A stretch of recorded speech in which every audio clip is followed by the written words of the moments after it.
1950 کے عشرے میں ایک پاکستان میں فسادات ہوئے.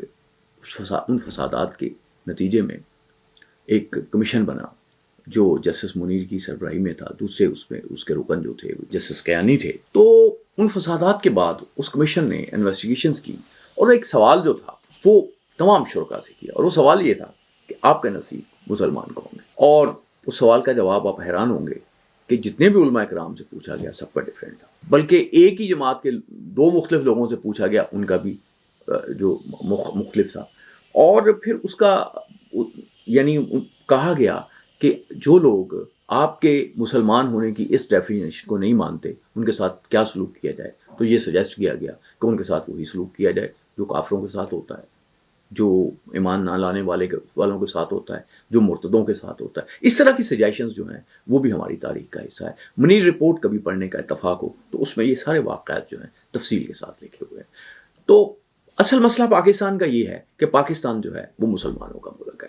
کافر سارے سمجھ دیں گے یہ مسلمانوں کا ملک ہے, مسلمان اکثریت کا ملک ہے. لیکن بدقسمتی یہ ہے کہ پاکستان میں رہنے والے جو مسلمان ہیں وہ بہت کم ایک دوسرے کو مسلمان سمجھتے ہیں. پاکستان میں رہنے والے اکثر مسلمان جو ہیں ان کو کوئی نہ کوئی فرقہ, کوئی نہ کوئی دوسرا بندہ جو ہے وہ ان کو کافر سمجھتا ہے, اور ان کے خلاف لڑنا, ان کے ساتھ برا سلوک کرنا جو ہے اس کو مناسب سمجھتا ہے. لیکن پاکستان جو ہے ایک طرح سے یہاں بڑی رواداری بھی ہے. مسجد میں امام صاحب تقریر کرتے ہیں دوسرے فرقے کے لوگوں کے ساتھ, لیکن ان فرقے کے لوگوں کے ساتھ لوگ کاروبار بھی کرتے ہیں, ان سے محبت بھی کرتے ہیں, ان میں شادیاں بھی کرتے ہیں. تو یہ ایک رواداری جو ہے یہ بھی پاکستانی معاشرے کا حصہ ہے, اور پاکستانی معاشرے کا میں اس کو حسن کہوں گا. اور لیکن ایک انتہا پسندی ہے جو پاکستان میں بڑھتی جا رہی ہے اور جو پاکستان کے لیے بہت بڑے خطرات لے کے آ رہی ہے. اب آپ دیکھیں نا کہ ہم غور نہیں کرتے کہ ایک تجربہ ہوا تھا 1947 میں کہ کچھ مسلمان یہ کہتے تھے کہ یونائٹڈ انڈیا ہونا چاہیے. کچھ مسلمانوں کا خیال یہ تھا کہ ملک تقسیم ہونا چاہیے. ملک تقسیم ہوا, کچھ لوگ پاکستان میں آ گئے, کچھ لوگ انڈیا میں رہ گئے. انڈیا میں اس وقت اتنے ہی لوگ ہیں جتنے پاکستان میں ہیں. اور کبھی آپ کو غور کرنے کا موقع ملے, کبھی کچھ اٹھا کے دیکھ لیں تو آپ دیکھیں گے کہ وہاں پہ صورتحال مسلمانوں کی بہت بری ہے. میں آپ سے صرف یہ ریکویسٹ کرنے جا رہا ہوں کہ ہم یہاں غلطیاں بھی بہت ہوتی ہیں, یہاں لوگ غلط بھی ہیں, یہاں سب کچھ ہوتا ہے, لیکن آپ کو یہاں پہ بہت سے جو آپ کی خواہشات ہیں وہ پوری ہوتی ہیں. آپ اپنی مرضی سے نماز پڑھ سکتے ہیں, آپ اپنی مرضی سے سفر کر سکتے ہیں, آپ اپنی مرضی سے اور جاب کر سکتے ہیں, آپ اپنی مرضی کے بے شمار کام کر سکتے ہیں جو بہت سے ملکوں میں آپ کو کرنے کی اجازت نہیں ہوتی. یہ آزادی کی نعمت ہے. ابھی کچھ عرصہ پہلے آپ دیکھیں لیبیا جو ہے کتنا شاندار ملک تھا. میں صرف ایک مثال دوں گا کہ $25-30 بلین سے قذافی جو ہے وہ انہوں نے کیا ایک اریگیشن سسٹم بنایا ہوا تھا, اور وہ سیراب کر رہا تھا پورے صحرا کو. ایک انقلاب آ رہا تھا وہاں پہ, گلو گلزار ہو رہا تھا صحرا. لیکن وہاں پہ یہ جمہوریت کے نام پہ دوسرے اس طرح کی ٹیکٹکس کے جو بھی, کیونکہ یہ مسئلہ ہے ویسٹ کا, کبھی غور کیجیے گا کہ وہ جن ملکوں کو ڈیسٹیبلائز کرنا چاہتا ہے ان کے ہاں ایک ٹیکٹکس اس کا آزادی صحافت بھی ہے اور جمہوریت بھی. بہت سے لوگ میرے سے لڑیں گے بھی کہ یہ بات کیا کہہ رہے ہیں. میں کہتا ہوں آن فیکٹس آپ بات کریں, آپ دیکھیں یہ کہاں ہوتا ہے. لیبیا میں وہ جمہوریت لانا چاہتے ہیں, کیا جمہوریت آ گئی؟ عراق میں وہ جمہوریت لانا چاہتے ہیں, کیا جمہوریت آ گئی؟ ایسے نہیں ہوتا بھائی. یہ جب ملک ڈیسٹیبلائز کیے جاتے ہیں تو ان کو اسٹیبلش کرنا بڑا مسئلہ ہوتا ہے, اداروں کو بنانا بڑا مسئلہ ہوتا ہے. تو میں اصل میں آج جو آپ کے ساتھ بات کرنا چاہ رہا ہوں ایک بڑا دکھ کی بات کرنا چاہ رہا ہوں. میں نے ایک ایسا واقعہ پڑھا جو میں آپ کے ساتھ شیئر کر لوں. میں اس پہ کوئی تبصرہ نہیں کروں گا کہ میں عالم دین نہیں ہوں, بالکل مجھے اپنی علمی کوتاہی کا احساس ہے, لیکن میں کچھ چیزیں آپ کے ساتھ شیئر کروں گا. مثلا کہا یہ جاتا ہے کہ جو مسلم اسپین تھا, ہسپانیہ جس کو ہم بولتے تھے, یہاں مسلمانوں کی حکومت تھی, بڑی طویل عرصہ ان کی مسلمانوں کی حکومت رہی. وہاں سے کیوں رخصت ہوئے, اور رخصت کس طرح سے ہوئے؟ رخصت ایسے ہوئے کہ جب عیسائیوں نے اسپین پہ قبضہ کر لیا تو انہوں نے کہا آپ کے پاس 2 آپشن ہیں, یا آپ عیسائی ہو جائے یا ملک چھوڑ دیں. بہت سے لوگ جو ہیں وہ ملک چھوڑ گئے. باقی لوگ جو عیسائی ہو گئے ان کی بہت بری زندگی رہی. 300-400 سالوں تک ان لوگوں کو وہ لوگ جو ہیں وہ جاسوس کے طور پہ سمجھتے رہے, ان کے ساتھ برا سلوک کرتے رہے. تو بعض اوقات جو غلطیاں ہوتی ہیں وہ یعنی وہ آپ کی نسلوں کو بھگتنی پڑتی ہیں۔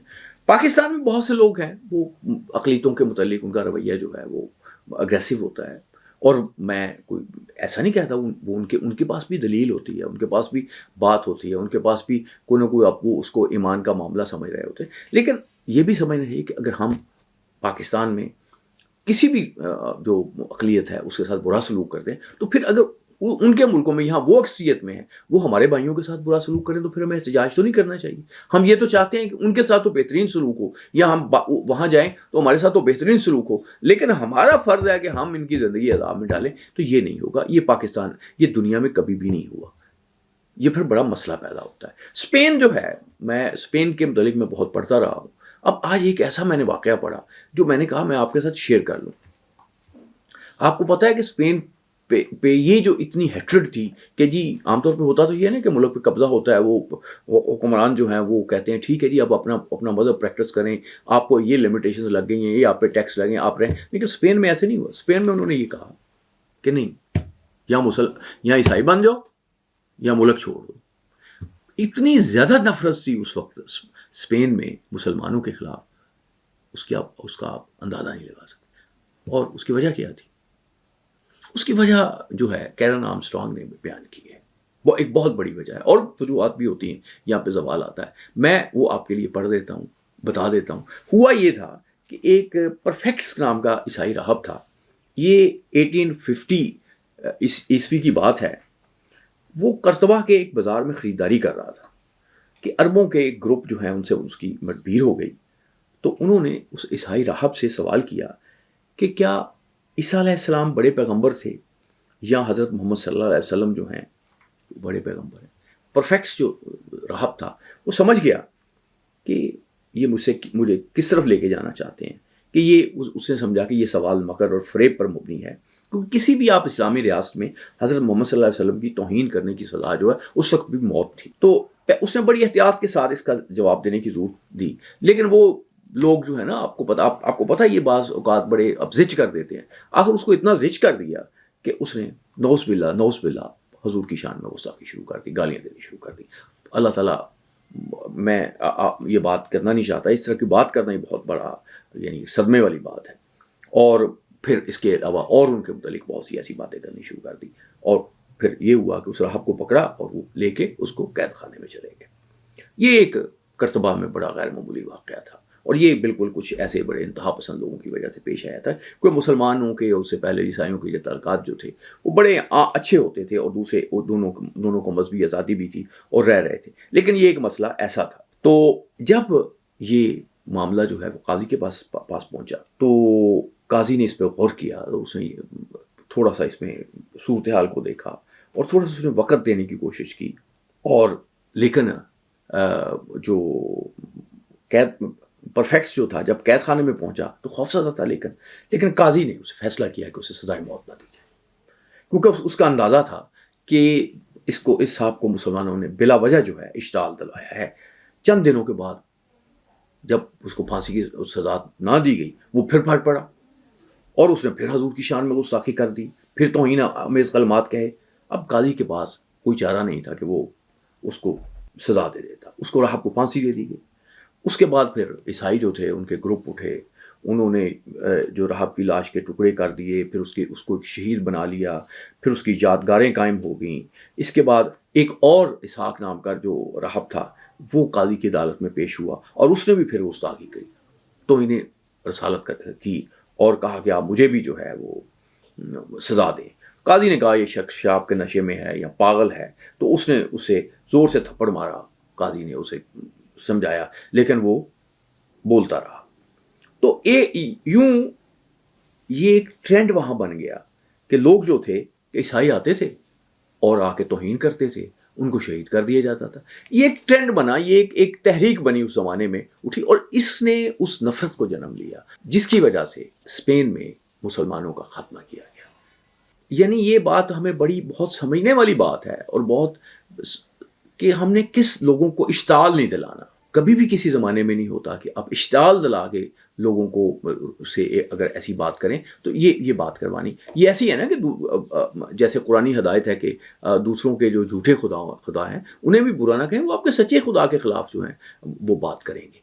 اس طرح تو ہوتا ہے. لیکن بدقسمتی یہ ہے کہ یہ جو کچھ لوگ فتنہ پھیلانے والے ہوتے ہیں، جو لوگوں کو خام خواہ باتوں کو، وہ پورے آپ کے جو سسٹم ہوتا ہے اس کو خراب کرتے ہیں، اور پھر وہ آپ کے لیے مسائل پیدا کرتے ہیں، آپ کی سوسائٹی کے لیے مسائل پیدا کرتے ہیں. دیکھیں مسئلہ یہ ہے کہ ہم نے جو غیر مسلم ہیں انہیں مسلمان کرنا ہے، انہیں اللہ کا پیغام دینا ہے، اللہ کی طرف لے کے جانا ہے، اور اللہ کی طرف ہم محبت سے لے کے جا سکتے ہیں، نفرت سے نہیں لے کے جا سکتے. وہ لوگ جن کا خیال ہے کہ ہم لوگوں کو ڈرا کے لوگوں کو نفرت کے ذریعے اللہ کی طرف لے جائیں گے، میرا خیال ہے کہ وہ غلطی کر رہے ہیں، کیونکہ اس طرح کی تو شاید دین میں اجازت بھی نہیں ہے، بلکہ ڈیفینیٹلی اجازت نہیں ہے کہ دین میں جبر کی کوئی گنجائش نہیں ہے. جو بھی بندہ مسلمان ہوگا وہ یعنی اس طرح سے ہوگا، لیکن ایسی کوئی کیفیت پیدا نہیں کرنی چاہیے جس میں کوئی شخص جو ہے ہمارے مذہب کے متعلق، ہمارے پیغمبروں کے متعلق جو ہے، ہمارے رسول اکرم صلی اللہ علیہ وسلم کے متعلق جو ہے وہ کوئی ایسی گستاخی کرے. یہ ناقابل برداشت ہے. اس میں جو بھی قانون ہے، جو بھی دوسری چیزیں ہیں، میں بالکل ان سے اتفاق کرتا ہوں، لیکن میں یہ بھی کہتا ہوں کہ یہ جو لوگ فتنہ پھیلانے والے ہوتے ہیں، یہ لوگ جو ہوتے ہیں، ان پہ بھی توجہ دینے کی ضرورت ہے. اس سلسلے میں جو آپ معتبر بات ہے وہ تو ہمارے علماء کرام کریں گے، لیکن یہ میں آپ کو اسپین کے زوال کی اور اسپین میں خاص طور پہ وجہ بیان کر رہا ہوں کہ اسپین میں اصل میں کیا وجہ بنی تھی، کہ جس کی وجہ سے کیا نفرت کی وجہ بنی تھی جس کی وجہ سے وہاں پہ مسلمانوں کا خاتمہ کیا گیا. اس واقعے کے بعد بھی بڑی لمبے عرصہ تک جو ہے وہاں پہ اسپین پہ مسلمانوں کی حکومت رہی، لیکن یہ ایک لاوا جو ہے یہ چلتا رہا، یہ عیسائیوں میں پھیلتا رہا. عیسائی اس طرح کے آتے تھے، گستاخی کرتے تھے، شہید ہو جاتے تھے، وہ بڑی ان کی عزت کی جاتی تھی. یہ ایک تحریک چلتی رہی اور یہ نتیجہ نکلا اسپین میں مسلمانوں کے خاتمے کا. معزز خواتین و حضرات، مذہب ہماری جان ہے. اللہ اور اس کے رسول کے لیے جان قربان کرنا، جان و مال کی قربانی دینا سب مسلمانوں کا فرض ہے، سب مسلمانوں کی خوش قسمتی ہے. لیکن حماقتوں سے، ضد سے، لوگوں کو اشتعال دلا کے اپنے مذہب کے خلاف کوئی بات جو ہے وہ کروانا، یہ بھی کوئی عقل مندی کی بات نہیں ہے. اس کو بھی رب پسند نہیں کرے گا. بلکہ میں یہاں پہ آج آپ کی بات جو ہے وہ غامدی صاحب کا بیان کردہ واقعہ ہے اس پہ ختم کروں گا. وہ کہہ رہے ہیں کہ انڈیا میں ایک کسی ٹیلی ویژن پہ انہوں نے دیکھا، یہ میں نے ان کے پروگرام میں سنا کہ بات ہو رہی تھی کہ ثانیہ مرزا کے لباس کے متعلق. تو ثانیہ مرزا کے لباس کے متعلق بات ہو رہی تھی، تو انہوں نے کہا جو وہاں عالم بیٹھے تھے اس پہ مختلف فتوے دے رہے تھے، مختلف باتیں کر رہے تھے. تو کسی نے کہا کہ مولانا وحید الدین صاحب جو ہیں وہ بہت بڑے عالم تھے، بہت قابل تعریف عالم تھے، ان سے پوچھا جائے کہ آپ کی کیا رائے ہے. تو انہیں فون کیا گیا، انہوں نے کہا جی ایسے ہمارے یہاں ڈسکشن ہو رہی ہے اور ثانیہ مرزا کا لباس جو ہے وہ ڈسکس ہو رہا ہے. تو انہوں نے کہا عزیزم آپ تو بالکل غلط کر رہے ہیں، ثانیہ مرزا کا لباس کے متعلق آپ کو کوئی حق ہی نہیں ہے کہ آپ اس پہ ڈسکشن کریں. یہ تو ایک ثانیہ مرزا یہ مجھ سے سوال کر سکتی ہے، کیونکہ کسی مسلمان کے دل میں یہ شبہ ہو کہ اس کا کوئی ایکٹ جو ہے وہ اسلام کے مطابق نہیں ہے، تو وہ اس اپنی وہ خلش کو دور کرنے کے لیے، تجسس کو دور کرنے کے لیے وہ تو پوچھ سکتا ہے. لیکن ہمیں حق نہیں ہے. آج کا میں پروگرام ہمارے ایک دوست تھے جامعہ ملیہ دہلی سے آئے، ان کے اس بیان پہ ختم کرتا ہوں. انہوں نے کہا کہ مسلمانوں کا سب سے بڑا المیہ یہ بن گیا ہے جو اپنے کرنے والے کام ہیں وہ انہوں نے اللہ کے سپرد کر لیے ہیں، اور جو اللہ کے کام ہیں وہ خود کر رہے ہیں. یعنی کس نے جنت میں جانا ہے، کس نے دوزخ میں جانا ہے، اس کے فیصلے جو ہے خود کیے جا رہے ہیں. میرا خیال ہے ہمیں اپنا کام کرنا چاہیے، ہمیں اللہ کی اطاعت کرنی چاہیے، اس کے رسول کی اطاعت کرنی چاہیے، اور اللہ یہ فیصلہ جو ہے یہ تو اللہ کو کرنا چاہیے، کیونکہ اللہ جو ہے وہ تو اپنے طور پہ فیصلے کرتا ہے. اب اس کا تو آپ کچھ نہیں کر سکتے، وہ بااختیار ہے. اب وہ جیسے طارق جمیل صاحب نے کہا، ان سے کچھ لوگوں نے پوچھا کہ یہ 27ویں رات کو نور جہاں فوت ہو گئی ہے تو اس کا کیا بنے گا. تو اس نے کہا جی اب اللہ نے کر دی ہے، اب اللہ کے خلاف آپ کچھ کر لو. آپ تو اللہ کے خلاف کچھ نہیں کر سکتے، یہ تو اللہ کا کام ہے، اللہ کا فیصلہ ہے. اللہ کے سامنے ہمارے سب جھکے ہیں، ہم سب اس کی اطاعت کرتے ہیں. تو ہمیں دعا کرنی چاہیے کہ ہمیں اللہ صراط مستقیم کی طرف لے کے جائے، ہماری رہنمائی کرے اور ہمارا خاتمہ جو ہے ایمان میں ہو. اللہ آپ کا